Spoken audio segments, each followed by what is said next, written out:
শাহবাগের যে ব্যারিকেড রয়েছে, অর্থাৎ সেই জায়গাটিতে আমরা দেখছি যে পুলিশ এবং ডিসি মাসুদের নেতৃত্বে এখানে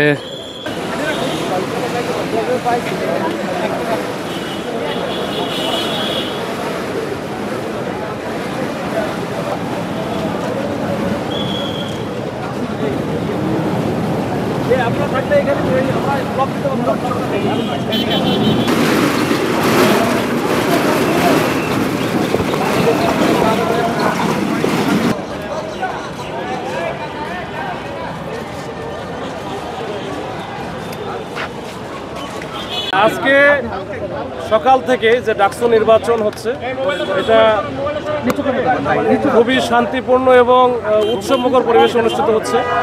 তো আমরা যারা আইন শৃঙ্খলা পরিস্থিতি নিয়ন্ত্রণের জন্য আছি, আমরা কিন্তু চেষ্টা করে যাচ্ছি সকাল থেকেই। আমরা বিশেষ করে এই ডাকসু নির্বাচন পরিচালনা যে কমিশন আছে সেই কমিশনকে আমরা সহযোগিতা করতেছি। তারা যেভাবে চাচ্ছে আমরা সেভাবেই আমরা তাদেরকে সহায়তা করতেছি। আর এখন পর্যন্ত সব পরিবেশ পরিস্থিতি সব কিছু ভালো আছে আলহামদুলিল্লাহ। ইনশাল্লাহ যদি আমরা এটা বজায় রাখতে পারি একেবারে ভোট গ্রহণ শেষ এবং ভোট গণনা পর্যন্ত, তাহলে এটা আমাদের সবার জন্যই এটা বড় ধরনের সাকসেস। না, এরকম অপ্রীতিকর ঘটনা এখন পর্যন্ত এরকম কোনো কিছু বড় ধরনের ঘটনা ঘটে নাই।